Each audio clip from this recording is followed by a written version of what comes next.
Let's do it now. Turn up the volume nice and loud, cause we are controlling transmission with dance beats and R&B.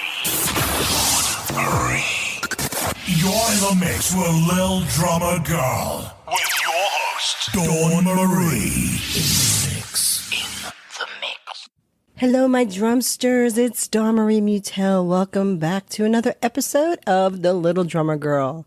I am going to share with you one of the segments that we had on the Tampa Jam. It's Time to Pivot Online Summit. And I really hope you enjoy this. Stay tuned for more releases from the summit. I will be sharing those as well. And you can also check out the video version at Tampa Jam vlog at YouTube. Go look it up under my name, Dawn Marie Mutel, Mutell. Enjoy. Our next guest speaker is Hilda Labrada Gore, also known as Holistic Hilda. Hilda's purpose is to have you live your best life 100% at any age and stage. She's an integrative nutritional health coach and fitness professional certified by the Institute for Integrative Nutrition and the American Council on Exercise. She also has a top podcast called Wise Traditions, and today she's here with us to share her top tips for hosting a show that includes how to build a rapport with your guest and why it matters, the importance of a draft list of questions and when to depart from it, how to avoid being steamrolled by a talkative guest, what to do if the interview just plain sucked, and why being the host of a show is like being on Dancing with the Stars. After it's all recorded, how to make your show shareable, and the most important thing to keep in mind for your show to succeed. So it sounds like she has a lot to cover with us today. So let's not wait any longer, and let's have Hilda join us now. Hilda, thank you so much for being here. I'm so stoked because, you know, I've seen your work before, and I just said, oh my gosh, I had to get you on the summit so that you could share this amazing information you have for our jammers, because a lot of them, I think, are new to podcasting. So it really is a beast of its own, you know, and there's so many things that are involved in it. And I don't want to even talk anymore because I just know you have so much to cover, and I want to give you all the time that you need so that you can share that amazing presentation for our group. So if it's good with you, yes, I'd love to get you started. Sure. I'm excited. Thank you so much, Dawn Marie. This is going to be amazing. You guys, if you are just starting, do not worry because we've all started somewhere. Do you know what I mean? So I'm going to click on share screen, my desktop, and then you will get to see the PowerPoint slideshow I've prepared for you. Yeah, I'm really, really excited. So my name is Hilda Labrada Gore. I'm the host and producer of the Wise Traditions podcast. And I didn't know how to podcast when I started. And here I am talking about how to be the host of the most. So anything is possible. And I think that's the first thing I'm going to tell you is you have to have a positive mindset. You can't go into this thinking, oh, I don't really know what I'm doing. I'm no Joe Rogan. No, you're not Joe Rogan.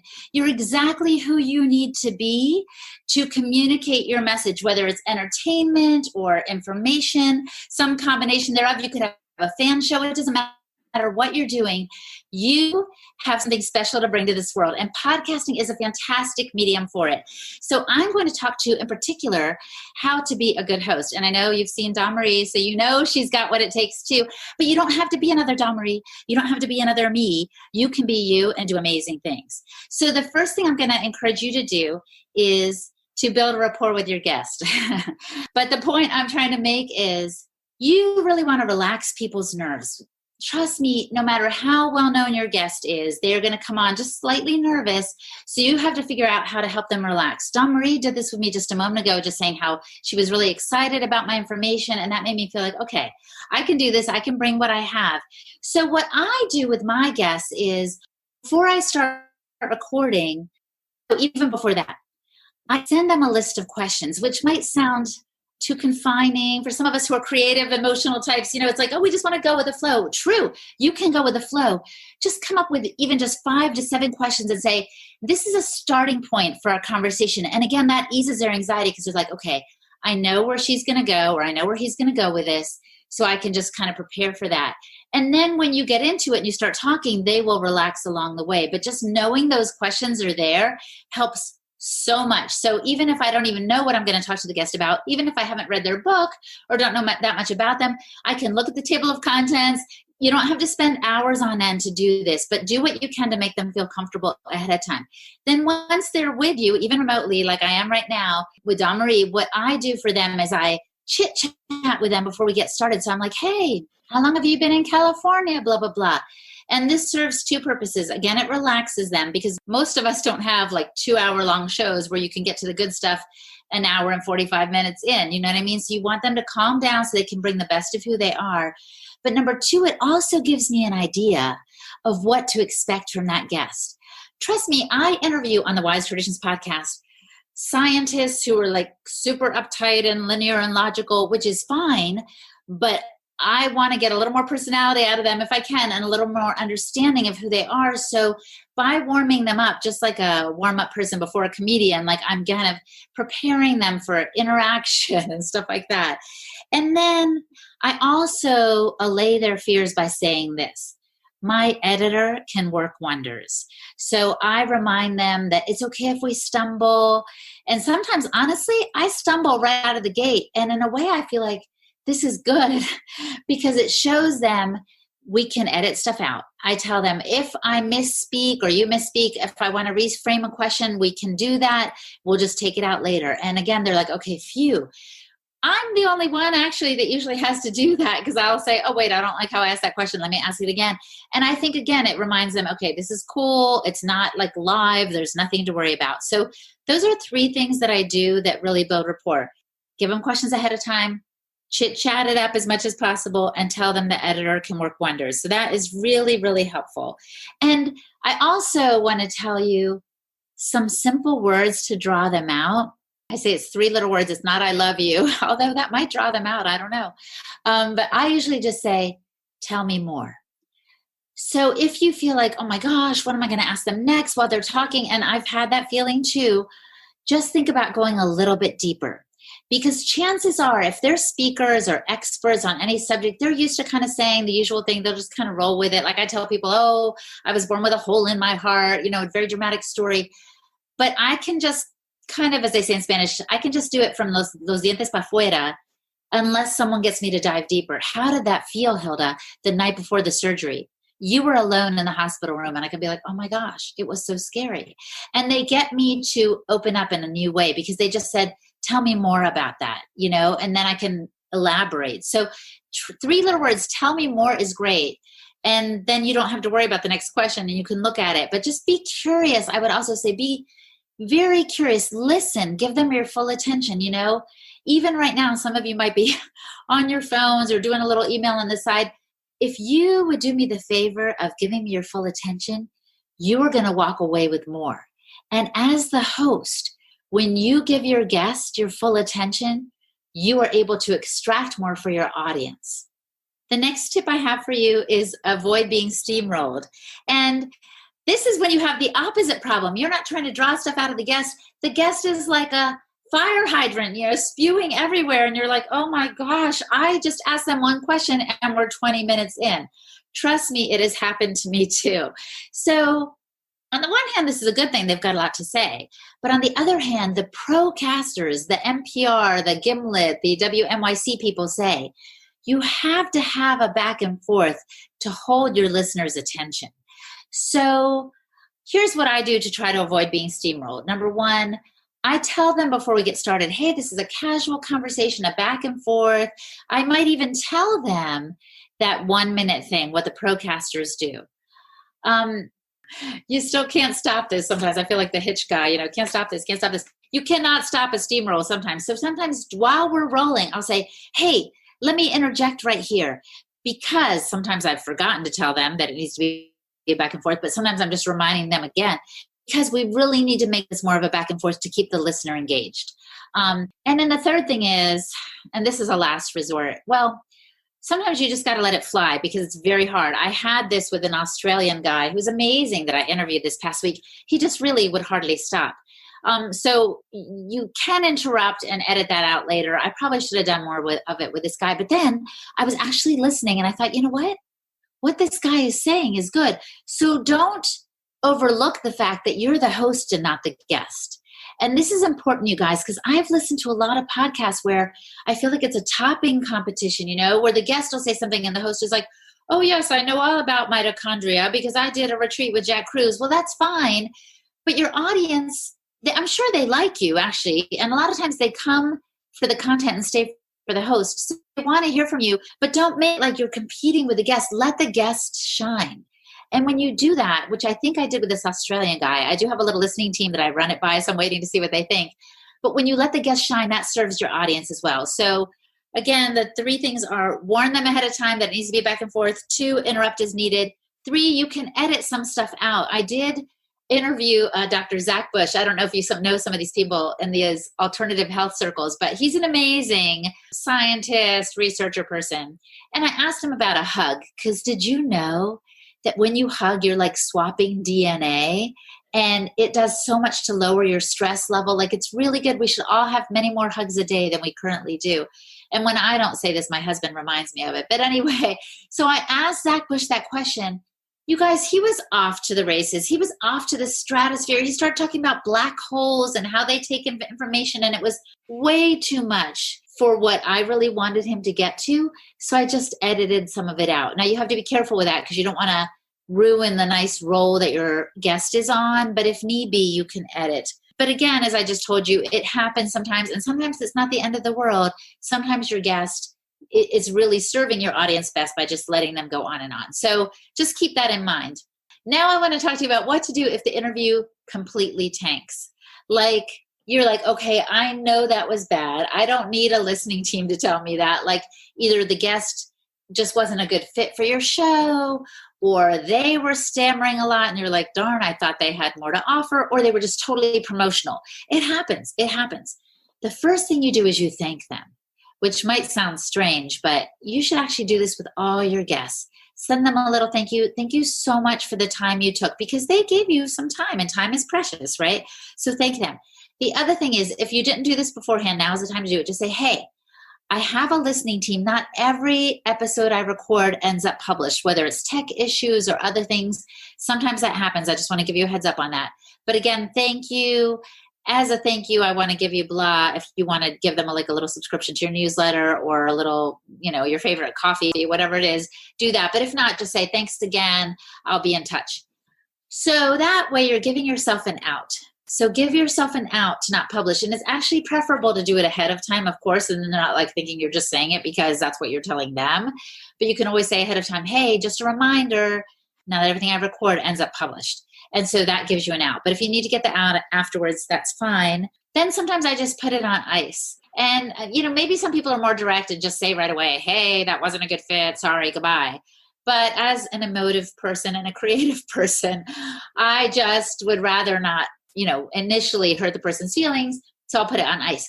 Hardly any guests, you guys, come back to me asking what happened. As a matter of fact, I was on someone else's show and I never heard back, and I thought, oh, I'm sure it just wasn't a good fit. You guys, I had to get up in the middle of the interview and go do something and come back. And the guy just kept rolling and talking. And I thought that was horrible. And at the end, he said to me, what do you think about the scandal of this butter that they say is not, grass finished as promised? I was like, that's okay. When I know he wanted a different answer, I know he wanted me to say, never eat that brand of butter. But I was like, who cares? So I was like, this guy's never going to publish it. To my surprise, he did. So what I want to tell you is, it does not break people's hearts if you don't publish. Like, I knew myself it wasn't a good fit. So if you do need to be so bold and tell a person, you know what, it just wasn't a good fit, I'm sorry, they might come back at you and ask why. Which one guest did with me one time. And I said to her, oh my gosh, you guys, I can't even believe I'm telling you this, but at least I'm not telling you the guest name. I said, actually, I felt like you were overcoached. I felt like you were told to tell the story a certain way, and it just came across not genuine. So I had to tell her, because that's really what happened. And she's like, oh my gosh, thank you for telling me that. So maybe even if she's never on my show again, which I don't think she will be, she at least knows that I thought she was overcoached and can improve the next time. So maybe it's a gift to tell the person frankly This is why it didn't feel right to me. But again, there are other things you can do. You can thank them. You can tell them not everything ends up published and give yourself an out so that they don't feel bad. But if need be, yes, be very direct. And it's not the end of the world. They will move on. You're not breaking their heart. You didn't break an engagement. You know what I mean? So don't worry about it. Oh, and then here I'm saying, why is hosting like Dancing with the Stars? This is why. Because you need to lead. As I said at the top, you need to lead boldly. I have a friend. Oh, I love her so much. And I coached her in podcasting, but she could not stop the apology train. I don't know if you've ever been with someone like that who's like, oh, I'm sorry about that. And, oh, my voice is a little hoarse. No, get off the apology train. And I think this is a problem with women especially, okay? Don't apologize. As a matter of fact, they're thrilled to be on your show. I will often, and this is not a manipulative play, I'm just Latina, so I run late. I will often email the guest and say, give me another 5 to 7 minutes. I'm still putting things together. I'm not sure I even apologize because they're happy to wait 5 minutes so I can get my stuff together. And it's not the end of the world. So don't get on the apology train. I don't know if you've ever danced with someone stepping on your toes. That's painful. But they just need to go for it and spin you, and you'll have more fun than if they're saying, I'm sorry, every other word, even if they do step on your toes occasionally. So host your show boldly, and your guests will follow. And this is actually a good word for me too. When next time I'm getting steamrolled, I'm just say, hey, just a reminder, this is not how we roll on this show. And I think sometimes, giving you more and more good content, and might not be the case. And the other thing is I think they sometimes get confused about the length. So you might just say, hey, just a reminder, this is a shorter show, so we need to go back and forth. So yes, host boldly. And I'm telling myself that as well. Be confident and have fun. And how to make the show shareable. Oh, this is important too. When I started podcasting, I thought, I'm just going to make this great product and everybody's going to listen. And then I realized that's not the case, even though in my situation, what I did, you guys, and I'm telling you this in case you want to try it, I approached a group I admired. It was an ancestral health group, kind of paleo-like. And I said, you guys are amazing. You already have like 11,000 members. You should have a podcast. To my surprise, they said yes. So this is part of the bold dancing thing. I don't know why. I never had a microphone before. I'd never had a podcast before, but they said yes. And so even with that solid base of a potential audience, I realized, oh my gosh, we've got to get the word out. So I started helping them with their Instagram. We started making little graphics with quotes and sharing those on Facebook, on Instagram, because even with that base, people weren't going to listen if they didn't know what it was. And a few years ago, people didn't even know what a podcast is. Now we have the advantage that they do know what it is. Michelle Obama has a podcast. Trader Joe's has a podcast. Practically everyone does. So how do you make it shareable? I'm going to give you my best tips. You can't just say, hey, episode 30 is out. My guest was Dawn Marie. It was awesome. Check it out. That's like a marshmallow compliment. It's like when someone says, hey, girl, you look good. It might be like, hey, okay, thanks. That doesn't tell you anything. So the next level is if you add a little more to it and say, hey, episode 30 is out with Dawn Marie. We talk about how to be the best host. You'll learn tips about leading confidently, what to do when your episode tanks, and how to share your show. Boom. Do you see? Okay, that's good. That's better.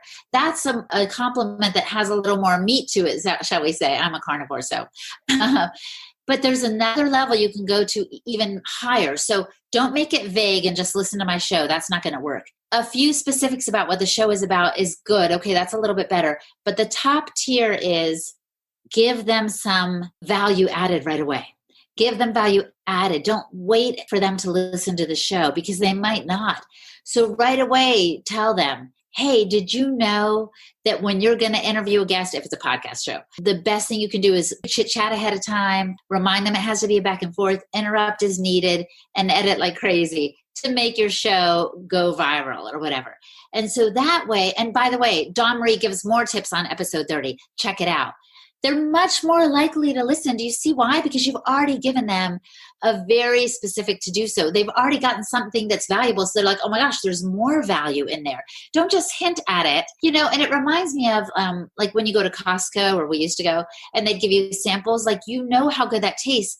They give it away for free because they know you're going to come back and you're going to probably buy that product. Same principle holds here.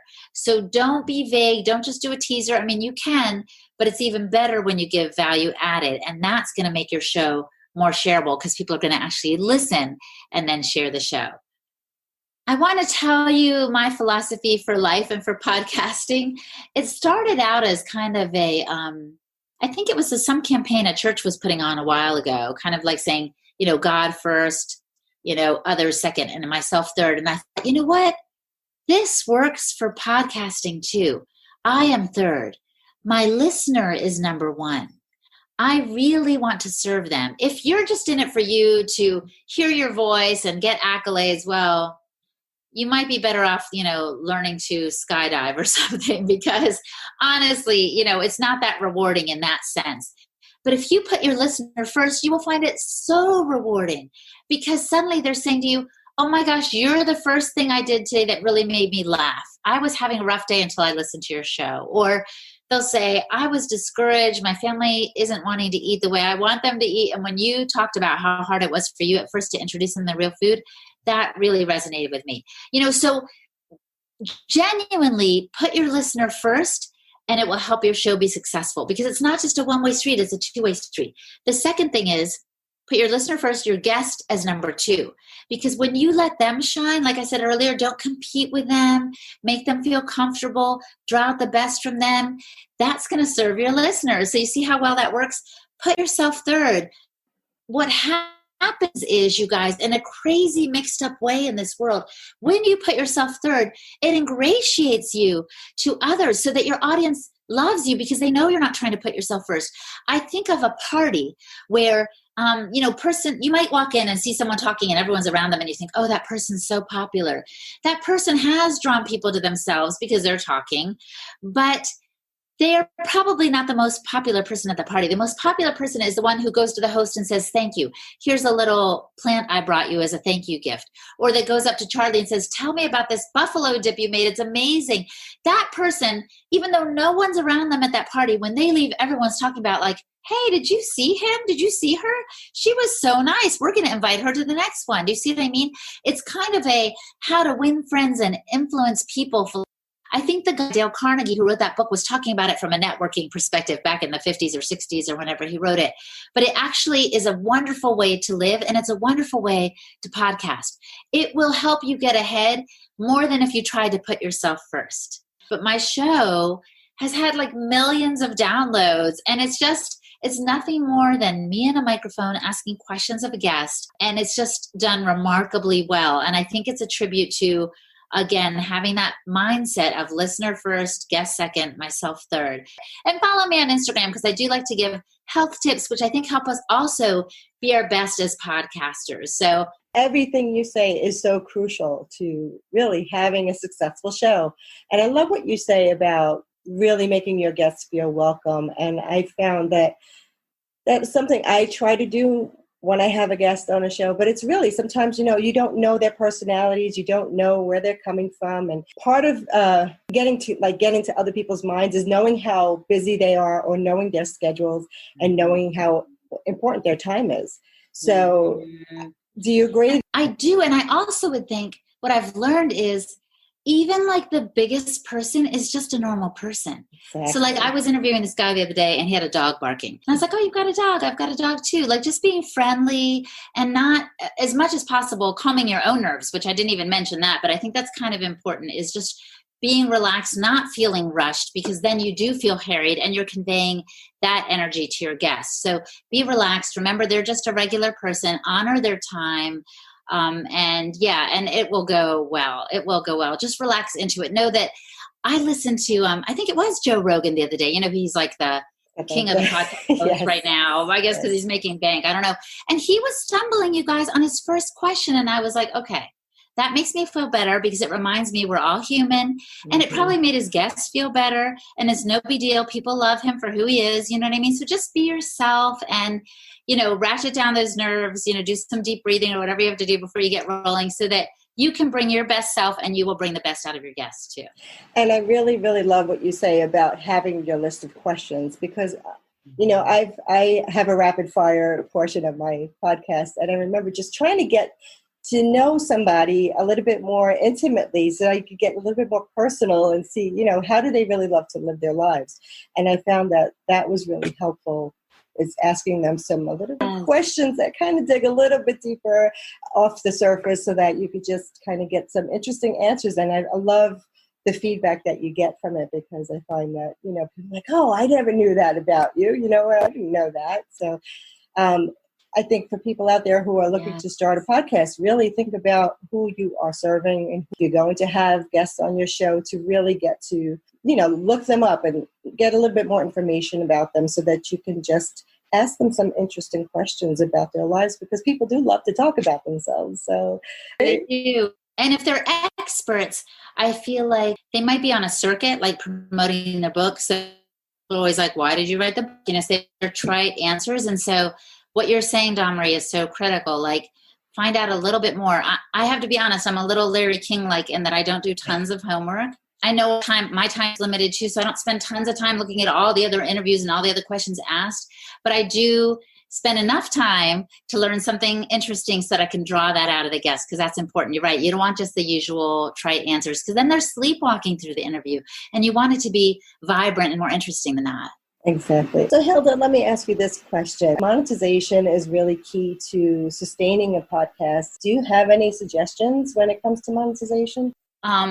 Don't think only about sponsorship. People usually think, okay, I need to find a sponsor for the show. I need to just get a couple of, I'll go cold call some companies, Casper mattresses that are always all over the place, Geico, some of those are so big. Just the getting a sponsor for the show. I would think more local, and maybe this is the health coach in me coming out because I like to eat local, but if you have a show, for example, about comedy, like we were talking about earlier, there are local comedy improv groups, right? Start getting involved with them, maybe showcase some of those people, and then just ask, like, if there's a comedy club, hey, they're just down the street. Would you guys like to sponsor my show? You could even start with like exclusive sponsorship or something. In other words, it's a small partnership. Maybe sponsorship isn't even the right word, but a small partnership where, hey, I'll give you a shout out at the end, and maybe I can do a live show there. Let's do some in-kind stuff.